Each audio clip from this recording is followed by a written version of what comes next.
G'day, cunts. Welcome to Queensland. Where am I? Well, I'm down here on the turtle. Alright? Guys, I'm going to tell you a little bit about my home state today and something that happened this week.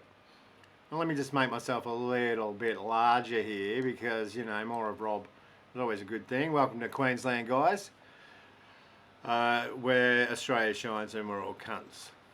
So, okay, and it's here in Queensland, in the northeast of Australia. We are a very proud lot. Some would say a simple folk, and who are a little bit more laid back, and we like it that way. And I own that as the true bogan that I am. So Queensland is where I was born and bred, and I've travelled around, but I found my way back because I love this place, and it is really one of the patches of Crom's green earth. Anywho, so far be it from us Queenslanders not to have our achievements. We've got the Glasshouse Mountains, and if you can take credit for a naturally occurring, geographical location, and we had Steve Irwin. It'll never not be too soon, guys. It'll never not be too soon. Anyhow, I take it pretty seriously. The things that we do, the achievements that we do make here in Queensland, we are very, very proud of.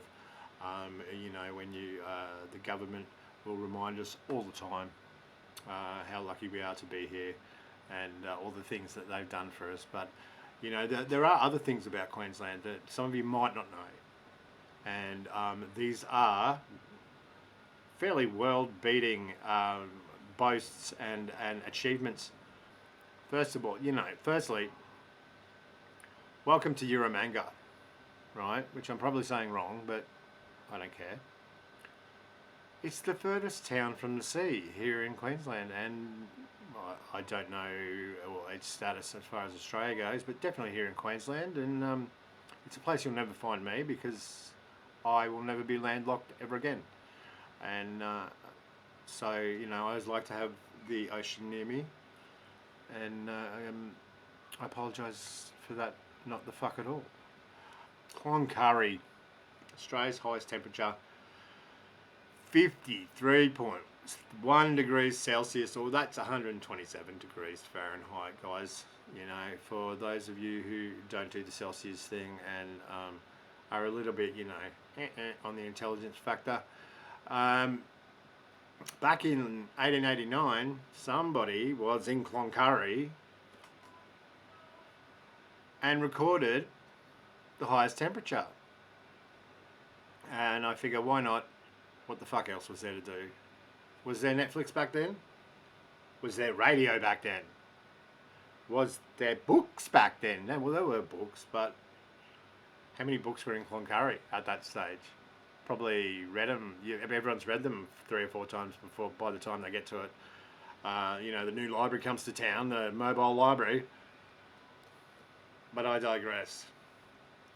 Victories. We love them here in Queensland, as is evidenced by our football codes, our teams, the Lions, the Broncos, and the Queensland Maroons, both the men's and the women's. All champions this year, and so we are very proud of those achievements. However, those are achievements by men and women who slogged it out on the field, and we just cheered them on, man. Here's one for the working class. Here's one for the everyman. Ladies and gentlemen, with no further ado, I'm going to give to you Mr. Alan Harding, a Queensland resident who has been paid out by the Queensland Police 10,000 cold hard dollars for refusing to let him smoke marijuana during an arrest. Now, it's medical cannabis, so there is a health element to this that, like you don't want if someone's got a heart problem, you know, you let them take their heart medication and so on and so forth.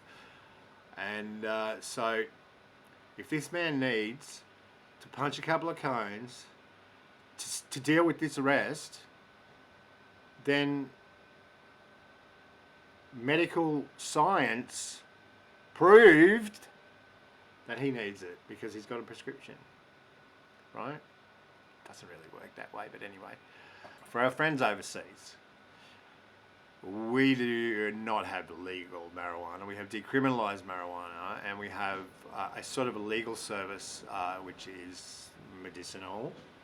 And I'm not sure of the structure of it, but it seems pretty loosey-goosey as far as the Australian government handling of it is going. I'm not sure. It feels like it could be just cancelled at any minute, kind of like that what they did in Thailand, or tried to do in Thailand. But let's look at this article, because this man, modern day hero, let me tell you. So Alan Harding, which they I can't believe they're going to put his name in the newspaper. Well, Daily Mail, Australian edition. Who lives on the Gold Coast, which is ICE Central, successfully filed for an indirect discrimination case against the police service in the Queensland Civil and Administrative Tribunal, which means he wasn't going after the officers, he was just going after the law itself and what have you. And so he claimed that they prevented him from taking his medical marijuana while he was doing his thing. Now, it goes on to say, in 2022, they rocked up to question him, arrest him, detain him, whatever. So he's been chasing this for 3 years through the courts, right? This is a man with commitment, right, Mr. Harding. And he was home about 7 p.m. When they've rocked up to investigate him over an alleged criminal offence. So it's not about the medical marijuana. But it was not detailed in the tribunal's findings because not relevant apparently, but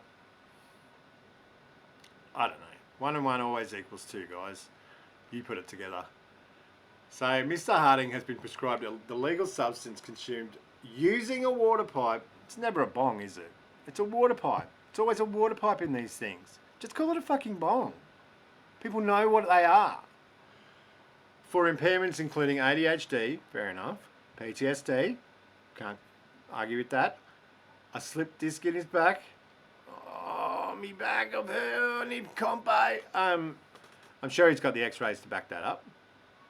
And, deliciously of all, oppositional defiance disorder. The tribunal was told, well, that's odd, wink. Now, I know that the joke is, like back in my day, autistics were called being a little shit, right? Well, ADHD sufferers are called just being a little shit. Now, I don't know about the legitimacy of oppositional defiance disorder, but to me it sounds like it's permission to act like a cunt. Because these things work both ways. It's a double-edged sword. Once you've been, especially if you're a certain personality type, once you've been diagnosed like that,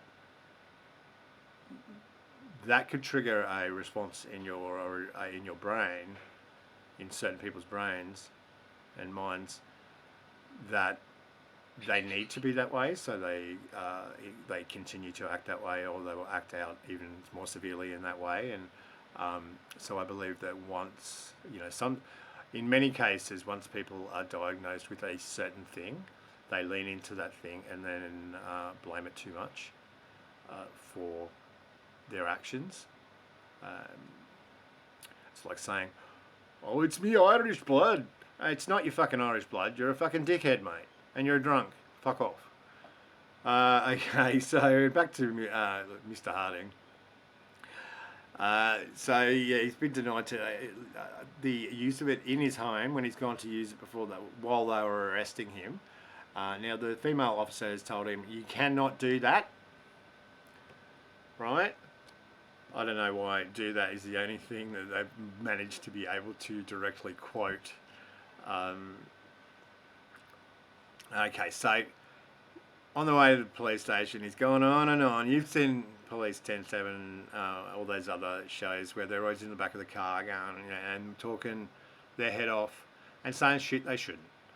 And he told the officers about his medical conditions, right? Fair enough. If it's a legitimate medical condition, then he definitely deserves his medication. However, as a lifelong cannabis user, I take issue with this.